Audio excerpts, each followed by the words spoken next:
Ginisang kanin ang aking lulutuin at ipapakita ko ang mga sangkap na aking gagamitin at pati na rin ang simpleng pagluto ko nito.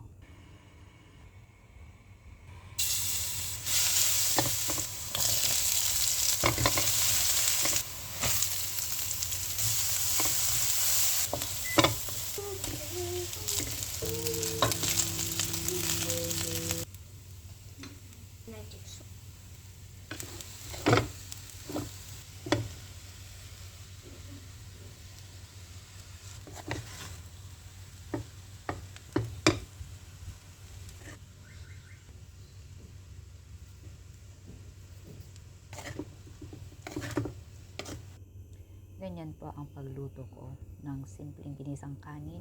Hindi na kailangan ng iba pang ulam. At ayan, ready to serve na. Pwede na po tayong kumain.